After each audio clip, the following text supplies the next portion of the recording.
मिथिला क्षेत्र दरभंगा के डीआईजी बाबूराम ने आगामी मुहर्रम पर्व को लेकर बैठक आयोजित की है। श्री बाबूराम ने कहा कि विभिन्न तरह के निर्देश मुख्यालय से प्राप्त हुए हैं। थाना स्तर पर इन निर्देशों का पालन हो, जिसकी समीक्षा की गई। Circle inspector, DSP, city SP, SSP के साथ विभिन्न तरह के निर्देश मुख्यालय से प्राप्त हुए हैं। थाना स्तर पर इन निर्देशों का प्रभावी तरीके से कार्यान्वयन हो, इसकी समीक्षा की गई सभी circle inspector, SDPO, city SP और एसएसपी के साथ मिलकर।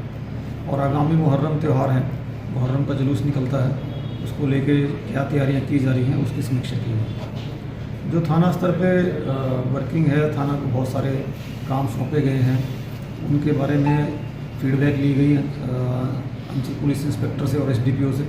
तो सभी ने बताया कि काम किया जा रहा है, पहले के अपेक्षा काफ़ी सुधार है।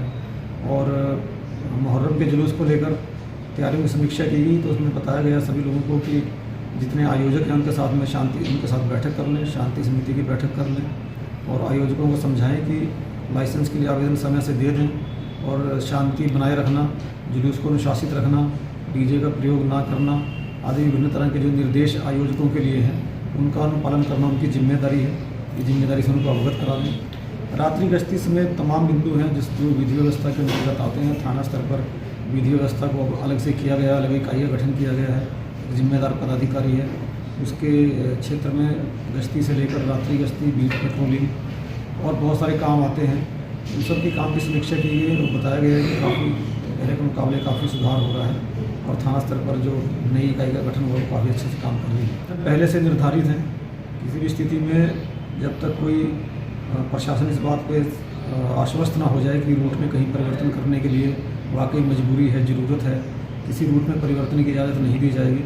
जो पुराने रूट हैं उन पर वैसे ही पहले की तरह से शांतिपूर्ण तरीके से कराया जाएगा। ऐसे लोगों में पहले से ही निरोधात्मक कार्रवाई की जा चुकी है। अभी चुनाव था, चुनाव को लेकर ऐसे लोगों पर कार्रवाई हुई थी। इस त्यौहार विशेष के संदर्भ में कुछ और लोगों के नाम ऐसे आएंगे, उन पर भी कार्रवाई की जाएगी। इसके लिए थाना स्तर पर कार्रवाई की जा रही है।